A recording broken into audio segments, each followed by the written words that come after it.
All right. What is up, everyone? We know the last thing you need is another fitness podcast to catch you up on the newest trends and fad diets based on popular opinion and not research. Enter myself and Tony. We made the Fitness Stuff podcast to make exercise and nutrition science practical. Our goal is to expose misinformation in the industry by providing only evidence-based education. Where today we are continuing with our new little Friday segment reacting to TikTok videos. We get tagged in so many daily, so this is just a nice way to elaborate a bit more on them and cover maybe any questions you guys have when you tag us in them. But before that, our show is free and always will be free. One of the best ways you can support us is by giving us a little 5-star review wherever you are listening, watching. It would be greatly appreciated so we can continue to reach as many people as possible. Also, we do have our Patreon page where we are doing our new FS research reviews, which Tony and I are really, really excited about. We take the research, which can be really complicated and sometimes boring. You didn't go through the process to have to be able to read and digest all of the literature out there. That's why we're here. We're here to help you. And that's what these research reviews do. We're going to break down complicated research on topics that you guys commonly have questions about and give you applied examples of how this may relate to your everyday life and how we can solve some common problems surrounding nutrition and training for fat loss, gut health and digestion, sleep and recovery, supplementation, and so much more. And this morning, our rep ranges research review just went out. So if you would like, you can head over to our Patreon page, Fitness Stuff Patreon page, and it is $5 a month. And that's another way you can support us. So we have a complete archive. You'll be able to access all of our research reviews anytime you want for extra resources. And we're excited about it. Absolutely. And this is a perfect segue because we do want to give a quick shout out to our sponsor today's video podcast. Audio recording, Legion Athletics, because today the theme of these TikTok breakdowns and these video breakdowns that we get tagged on and why we're doing them is like, okay, what about TikTok? It's a little silly. That's how people are now consuming their health and fitness education on their own end. That's where people are learning how to lose fat, how to gain muscle. And a lot of these videos, we got to be set straight. And a large theme of them is that they're not evidence-based. So Legion Athletics, why we partnered with them in the first place, I think we've said this time after time again, is because our ethics and theirs completely align. Everything they do, every article, every podcast, every video they produce is vetted by a team of MDs, PhDs, and other professionals in the field. They are the definition of evidence-based, and they're trying to change the supplement industry in that because most of it is based more off of sales and marketing and not actually helping people out. We're sipping on some. I know I got their creatine right here. I love protein shake this morning. But we've used their products for years, even before we partnered with them. So that's why it was such an easy partnership. So you can go check them out if you ever want to re-up on your subs. You get 20% off if you use the code FSPOD, FSPOD at checkout, or just use the link in our description or in our bio. Or if you're a returning customer, you get double points for future orders. So shout out over to Legion. I thought that fit perfectly into today's video, which we're going to go ahead and pull up real quick. We're going to play it here. I love these. We'll talk about the theme. I don't want to spoil it. This is why once you pop, you just can't stop. Pringles are the most processed crisp on that shelf. They're full of emulsifiers, E-numbers, they've got added sugar in them, and the worst of all, monosodium glutamate, which has been shown to be bad in studies. You'd be much better off just eating normal crisps. Even though these aren't healthy for you, they haven't got all those chemicals, colors, and flavors added into them. Another grocery store bandit.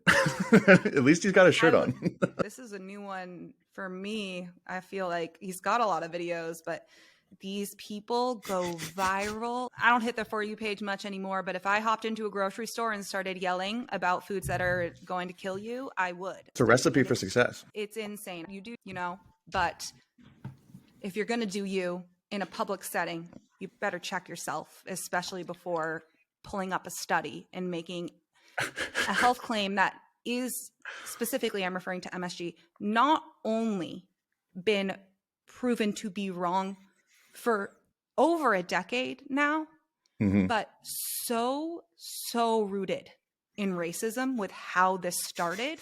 It's crazy when we were looking into it. Podcast is about, but is, and to just blindly ignore that.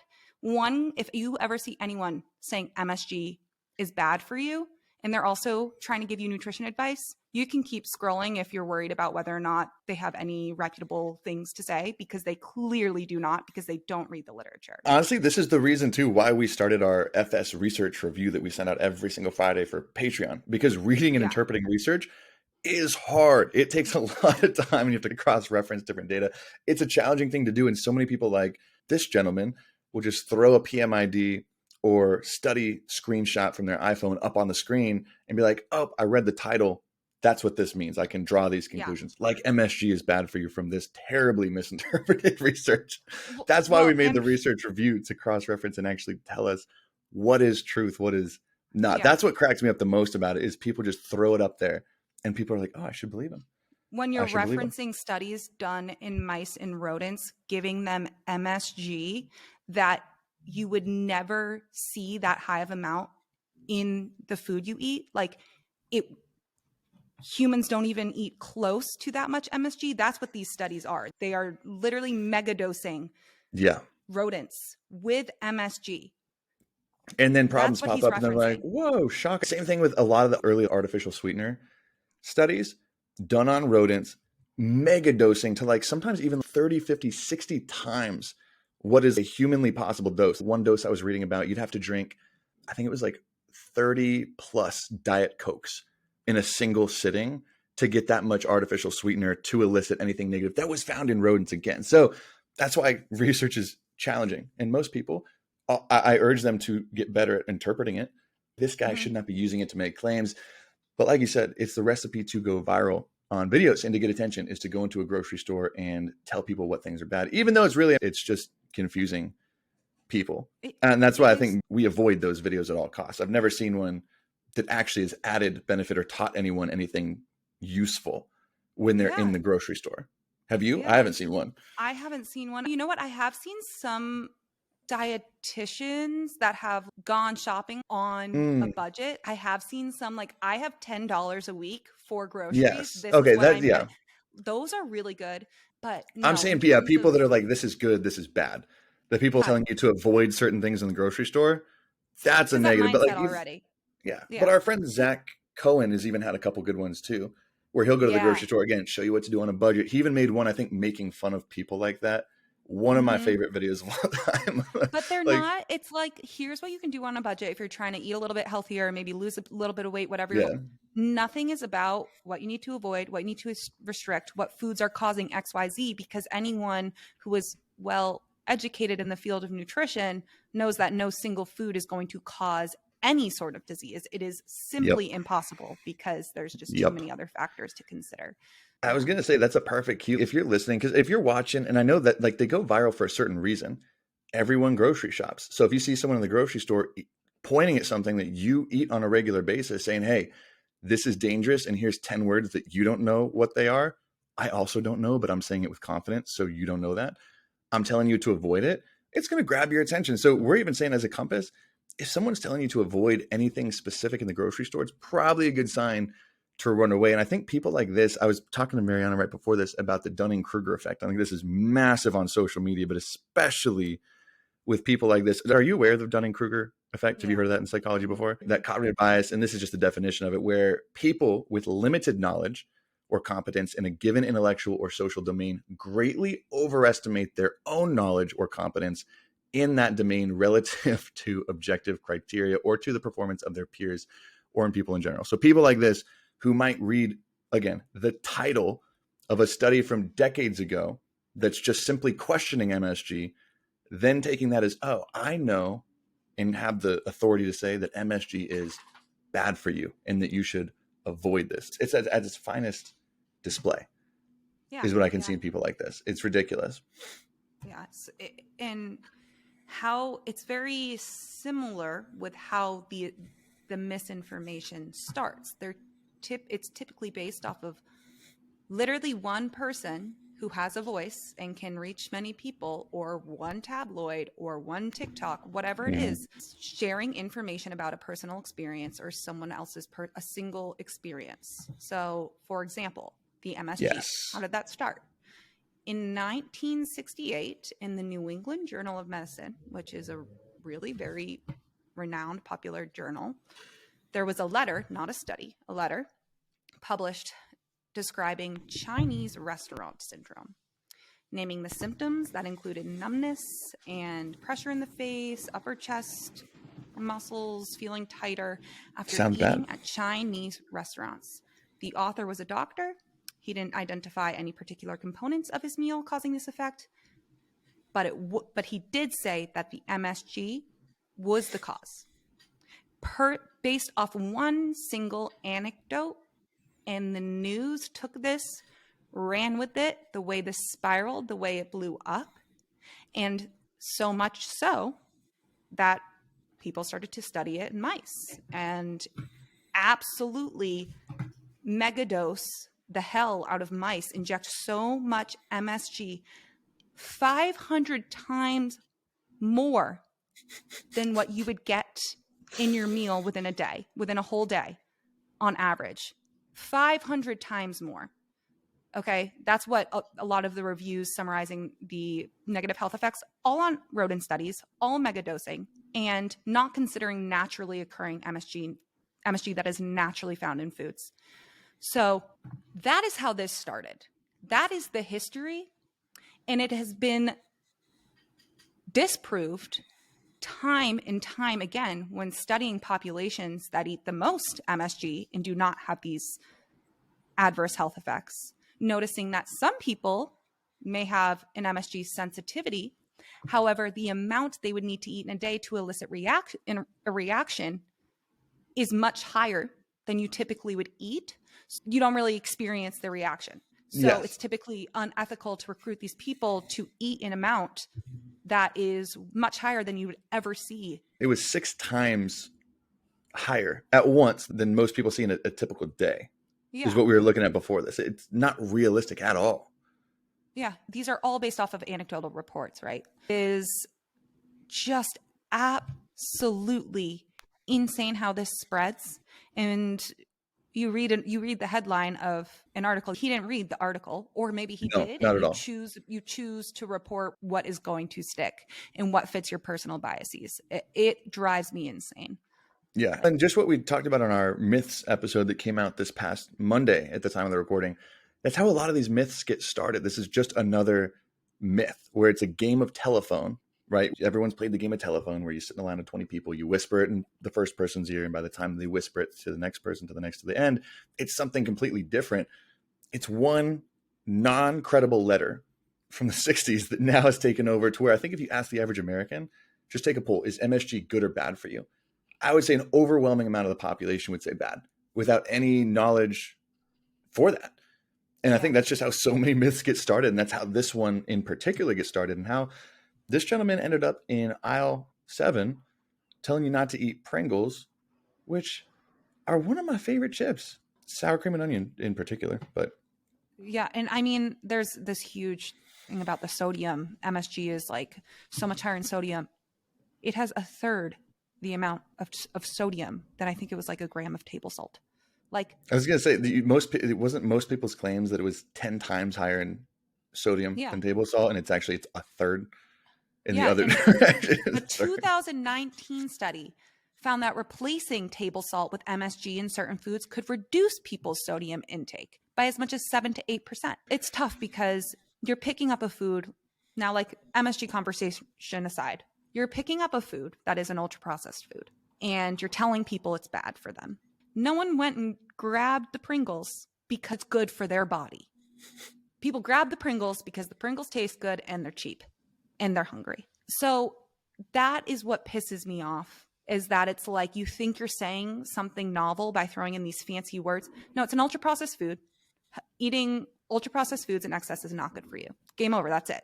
It doesn't matter the little tiny ingredients you get caught up in to make people afraid of these foods do not matter. And so many people don't have access to the foods that are good for your body, like fruits, vegetables, whole grains, protein. There are so many issues with why Americans eat a predominantly processed food diet. And a lot of that comes down to access. So if you're not going to address that issue, then you shouldn't be in there in the first place. What's his name? I like his name. He looked like a Greg. I don't know. I'm typically used to seeing Slave City up on my For You page. Listen, I'm just glad he had a shirt on for our sake. I'm glad he had a shirt on.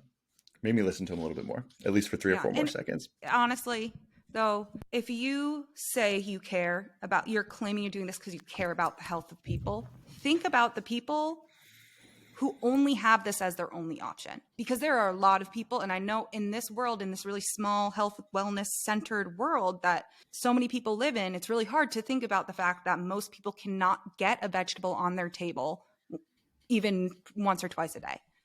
I think these people get a little bit too zoomed in. And like you said, if you look on health and wellness social media, you're going to see the LA influencer who has got like 4 farmers markets down the road. Mm-hmm. You're not thinking about what the broad US population actually has access to realistically. Yeah. So I think it is people like this just get too zoomed in, and obviously if that's all you're staring at and you think that's the entire world, I think honestly in his mind, he's helping people. Like in his brain, he thinks he's doing something good.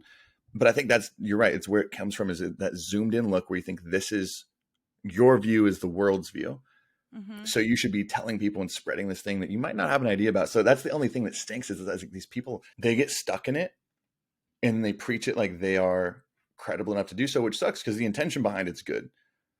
Start just throwing out like the so study, I'm saying that put up a study like on, and it's like, and no one's going to go the extra. People like us would go the extra mile to see if it's credible, but like you hear that and you're just like, whoa, that's scary. There's even study to prove it. Yeah. How many people go and read that study? Or 0. Yeah, no. That do read it actually. Most people don't have time to do that. If I'm just going and you have a normal 9 to 5, you got a family, you got everything, you got the kids with soccer practice at home. You're not going to have time to go search and find a study, take the actual time that it takes to read through one, which is a lot longer than the 20 seconds he probably took reading the title in the first sentence. You don't have time to do that. And that's okay. It's not your fault. But that's the harm where I think people that get like him, that just get so zoomed in and start thinking, they just start feeding this little loop. And that's where that overconfidence, that overcompetence comes into play, where they think they can just pull together pieces because people are listening to him. He's getting hundreds of thousands of views on the daily. People are listening to him. And I think that is what is giving him the reassurance and the affirmation of, oh, what I'm doing is correct. That's what he's mistaking it as. What I'm doing is correct. I should keep going and going and going. And he just doesn't even realize it's too late to where it's like he's doing so much more harm than good. Yeah. To me, it's like, say you go up for whatever reason, no one would do this, but you went to someone who isn't a mechanic because you keep running out of air in your tires, but you think that your tires are fine. And it turns out you've been driving on a road with a bunch of spikes in it. Not that anyone would do that, but say they did. And you tell the person that, and they tell you that it's not the spikes in the road. It's because this brand of oil you use, something completely unrelated, is causing the pops in your tires. But you know so little about unrelated automotive health that you don't know any better. Yeah. The thing with eating processed food, eating too much processed food, having that be the basis of your diet, that's going to affect your health. There's no, the little nuances in between, the MSG, the chemicals, the colors have absolutely nothing to do with that. It is because it is an ultra processed food, and it's because you're also not eating nutrient dense foods as part of the standard American diet. It's not the fucking oil. It's not the type of oil. It's just this road you're taking is putting really small holes in your tire that you can't see. But no one would go to someone who isn't a mechanic for car advice.